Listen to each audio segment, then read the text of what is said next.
Education Development Plan. Hindi po ba natin alam na ito yung exact reason kung bakit tayo nagkakaroon ng commercialization of idle assets. At kung tatandaan natin sa liyab nga po, you brought up that you were against commercialization of idle assets. Pero dahil sa polisiya na ito, you are pro. Okay, sige. Pero, ha? You're against. Ngayon, kung hindi mo alam yung premise kung bakit nagkakaroon ng ganitong ng budget cut at commercialization, ay ito, yung policy kasi ng long-term higher education development plan na ginagaod ng World Bank, ay ginagamit na excuse ng ating gobyerno para sabihin nilang UP ay hindi kailangan ng state subsidy, which is wrong because we are a state university in the first place. Kaya kailangan natin ng state, state subsidy dahil we believe that education is a right. This Honduras has 30 seconds to close out the exchange.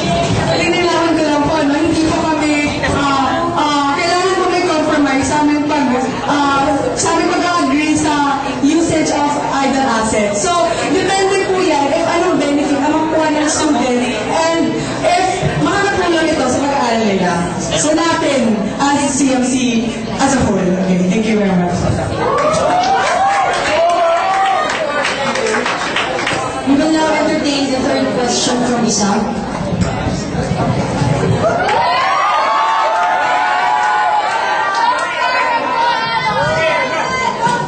Magandang hapon. This question is addressed to the BC representatives of STAD UP. Knowing and realizing the fact that the BC department is such a pool of intimate student-faculty relationships, how do you plan to forward your militant activism in your projects for the department?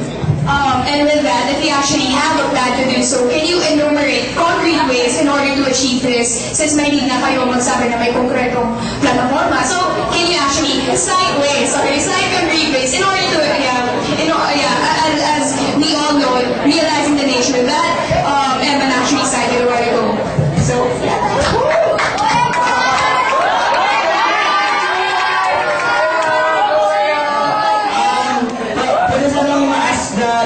So, tinatanong lang kung paano namin, paano kami mag-coordinate sa faculty para sa militant activism?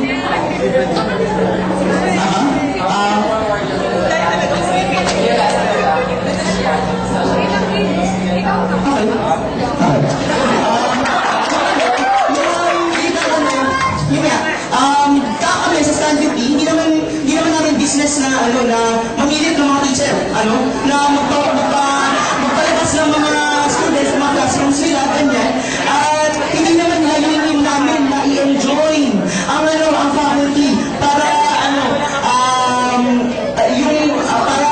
i-instill sa mga students nila yung militant activism na i-espouse namin, ganyan. Kasi kami sa Stand UP, hindi kami namimili.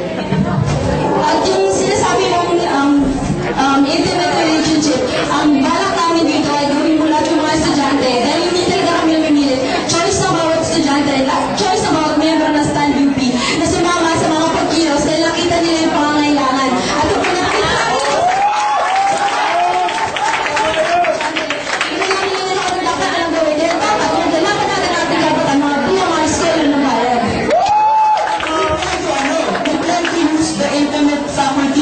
relationship nga in terms of putting forward our projects.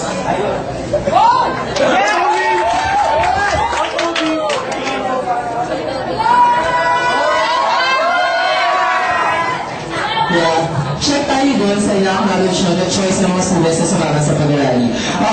Hilinangin ko lang siguro yung sinabi ni Ms. Ea Aquilar na nais yung gawin mo lahat ang mga estudyante ng BC. I just want you to be more specific on this process. And inuulit namin na how do you plan to intend to forward your militant activism with the faculty-student relationship and perhaps more power and bibigay natin kung paano yung ito-forward sa faculty. And si Farah?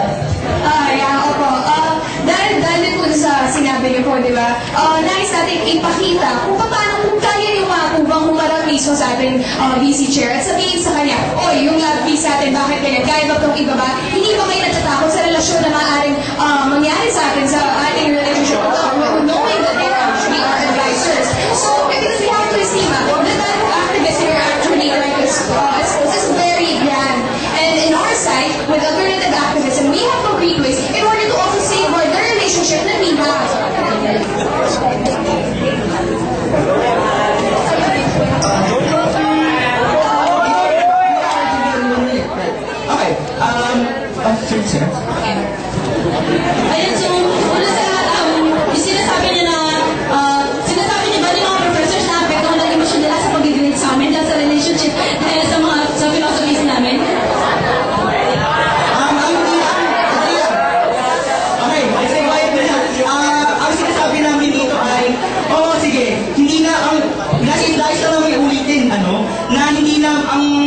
pamimilit ng militant activism ang hindi namin ginagawa sa faculty. Ang nais namin gawin,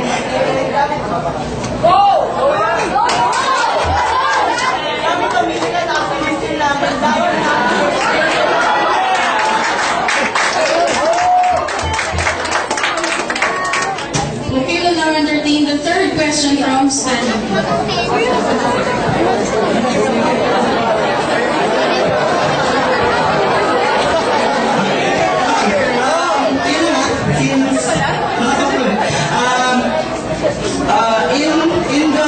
in the event na we understand that some of your projects Sa mga regular kasi, natanong na kayo sa kung paano nyo sustain at na-maintain yung inyong mga projects o yung mga programs of action. At sinabi nyo nga na hihingi kayo ng tulong sa mga alumni. So this is the question. What will you do to make it feasible and maintain the projects you have if the alumni fails to support financially?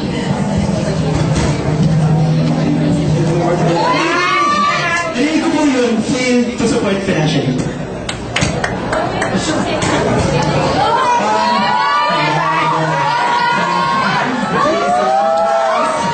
Sige, linawin naman natin na hindi lang po namin sinasabi na sa ano lang tayo mag-result sa pagsusustain na sa pag-maintain ng mga projects namin sa BC. We will have stated that the council, this day is proposing income-generating projects to sustain these projects. At syempre, marami namin na ang BC department at perhaps ang MASCOM. They would help if one person does not or fail us to sustain and give financially so that we can help other people.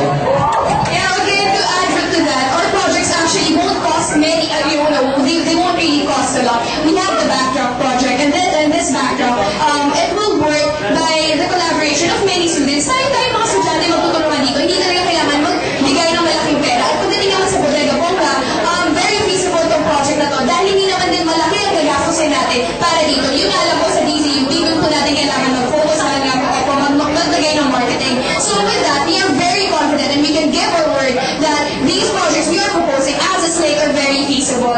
So that's it.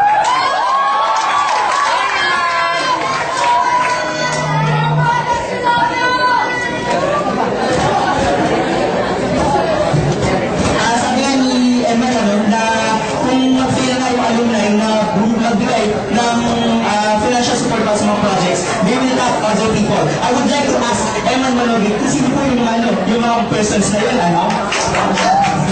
At bukod pa yan, maaari kasi mag-encourage ito ng public-private partnership kung saan maaari mag-enjoy yung academic freedom at yung influensya na rin yung freedom ng content ng DZUP as a program dahil lang sa sobrang expensive ng mga review sets na gusto nilang ilagay. Tsaka, nagkaroon kayo ng canvas dun sa Bodega Bongga na project. Having a makeup deck and mirrors is not that cheap. Yun po sila. Ayan, so 20 seconds lang po. So, dito natin pinagbuha kami ng alumni, sinukat namin, alumni, and syempre, yung mga siguro, pwede natin sabihin corporations, which will serve the best interest. At sa pagtatag ng corporations, they will decorate the various Samoa, and we are pro and for it, for as long as it does not interfere with the academic excellence of the BC.